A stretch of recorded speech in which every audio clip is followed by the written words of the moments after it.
नमस्कार दोस्तों, मोटिवेशन मंत्रा में आप सभी विद्वजनों को मैं सादर नमन करती हूँ। एक बार पुनः फिर मैं आपके सामने रूबरू हूँ।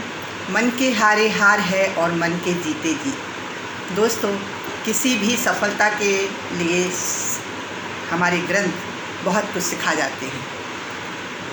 हमारे ग्रंथों के अनुसार कैरियर हमारे लिए बेहद ज़रूरी है, परिवार हमारे लिए बेहद ज़रूरी है, सेहत हमारे लिए बेहद ज़रूरी है और इसके साथ साथ सामाजिक ताना बाना बहुत ज़रूरी है और उन सब से भी ज़्यादा आध्यात्मिक पावर हमारे लिए बेहद ज़रूरी है और ये सारी सफलता के मापदंड के अंतर्गत ही आती है। लेकिन इसके अलावा भी एक चीज़ जो बहुत ज़रूरी है, जिसे विवेक कहते हैं, माहौल कहते हैं। दोस्तों, हमें किसी भी सफलता के लिए माहौल बनाना पड़ता है।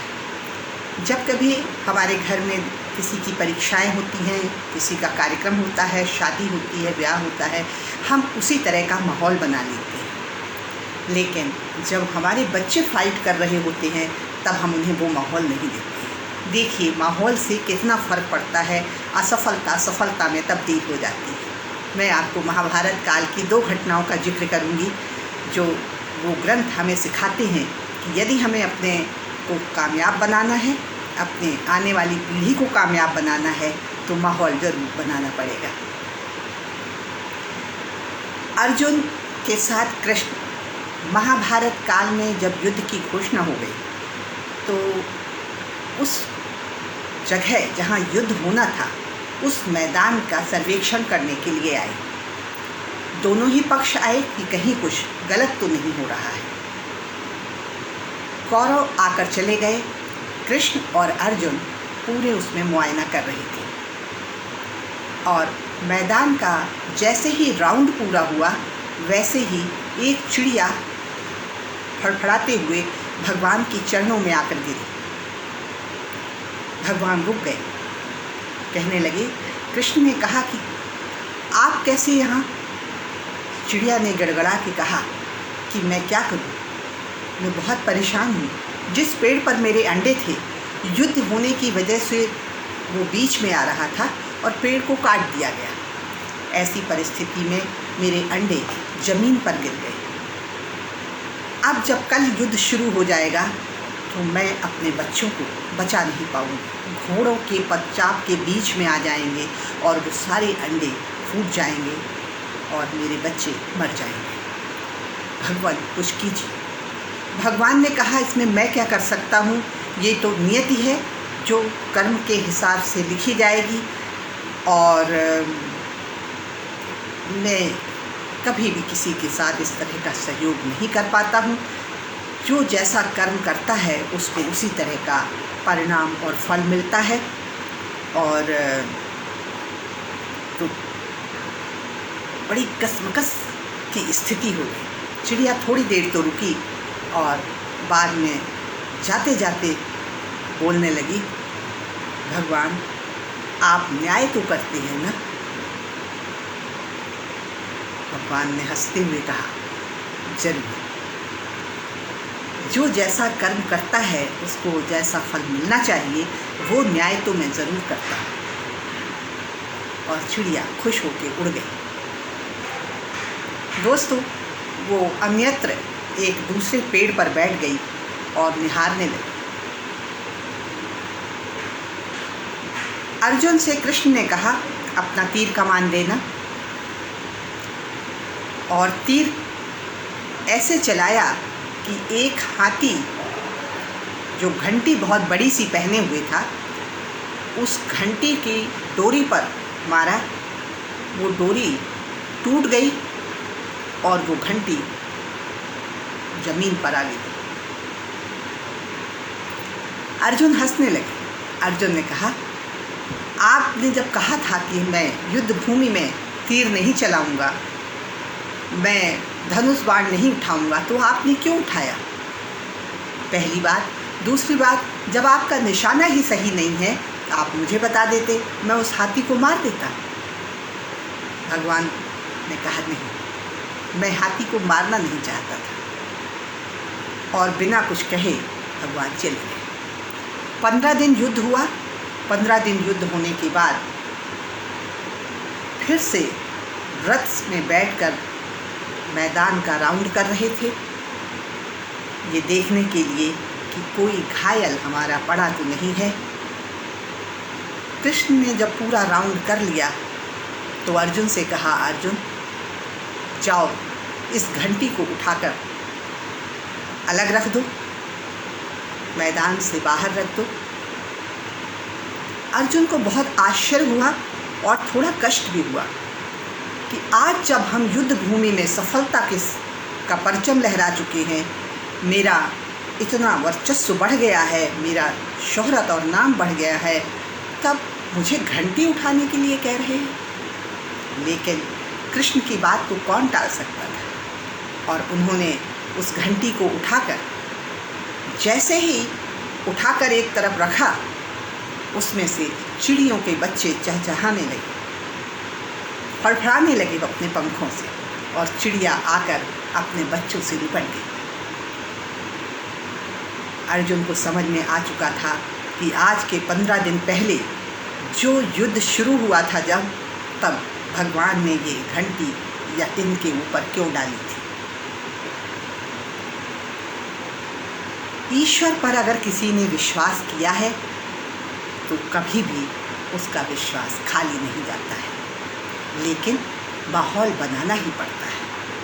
माहौल अगर नहीं बनता, घंटी अगर ऊपर से नहीं गिराई जाती, अंडों की सुरक्षा नहीं हो सकती थी। इसलिए माहौल ज़रूर बनाइए आप अपने परिवार में। आप अपनी सफलता के लिए अगर माहौल बनाएंगे तो सफलता के मापदंड भी तय कर पाएंगे। दूसरा वाक़या एक ऐसा ही है, जब युद्ध समाप्त हो चुका था और पांडव नाचते गाते मौज में धृतराष्ट्र से मिलने के लिए जा रहे थे। कौरव मारे जा चुके थे। धृतराष्ट्र और गांधारी की स्थिति बहुत ही खराब थी, तिलमिलाए हुए थे धृतराष्ट्र, लेकिन राजा के पद पर बैठने की वजह से मिलना और जीत को सेलिब्रेट करना भी ज़रूरी था।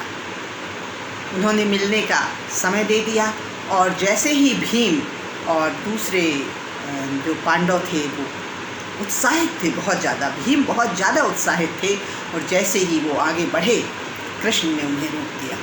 कृष्ण ने कहा कि यदि तुम मिलने जाना चाहते हो तो मिट्टी का पुतला बनाओ, एक ऐसा पुतला, उसे तुम आगे करना और तब तुम उनके गले मिलना।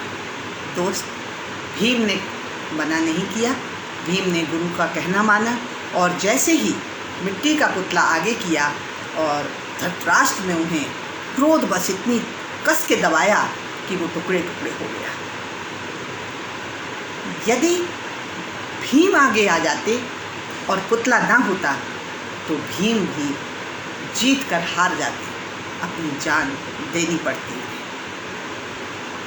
दोस्तों, हमें अपने गुरु का कहना हमेशा मानना चाहिए। अपनी सफलता के लिए किसी न किसी को गुरु ज़रूर बनाना चाहिए।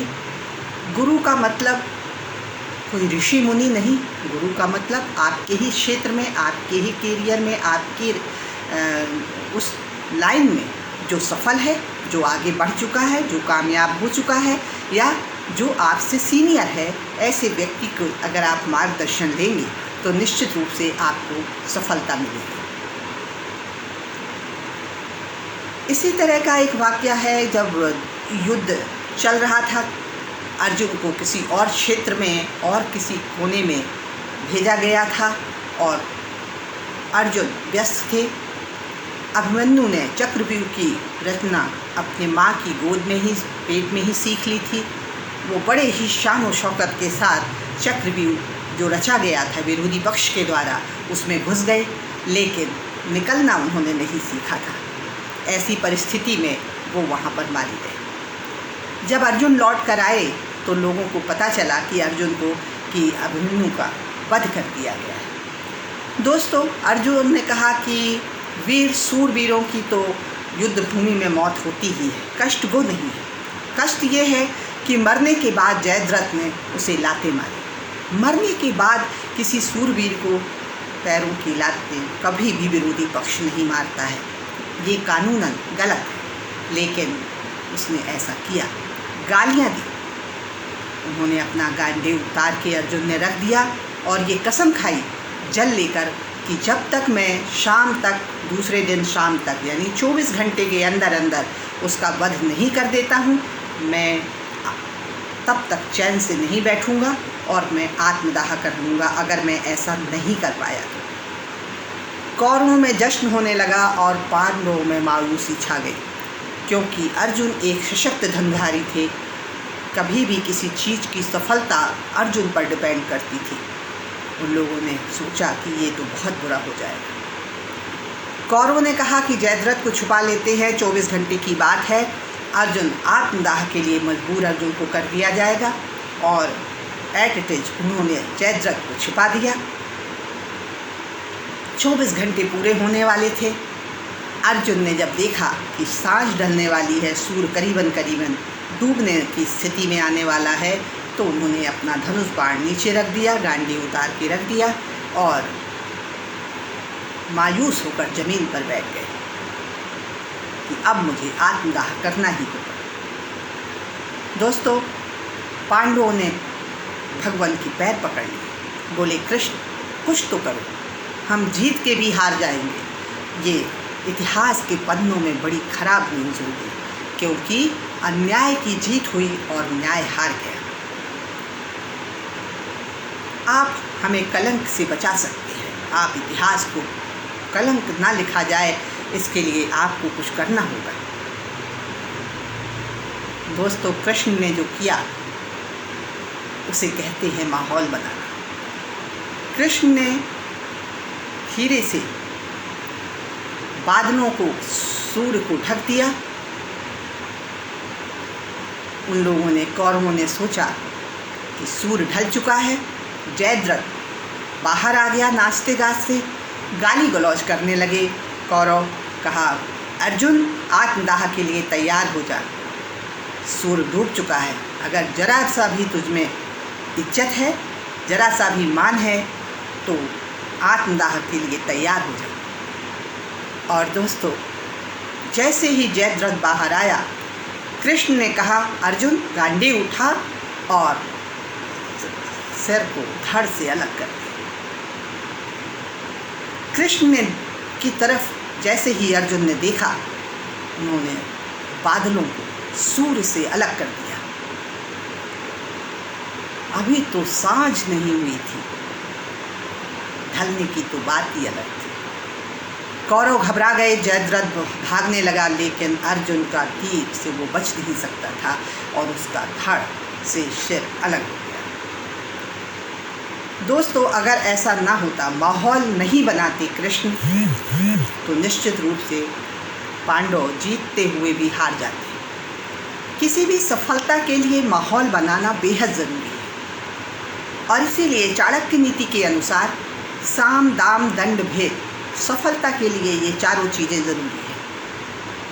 हमारे ग्रंथ निश्चित रूप से बताते हैं कि कैरियर होना बहुत ज़रूरी है ज़िंदगी में, परिवार होना बहुत ज़रूरी है, सेहत होना बहुत ज़रूरी है, सामाजिक रिश्ते होना बहुत ज़रूरी है और साथ साथ उस ईश्वर पर विश्वास करना भी बेहद ज़रूरी है।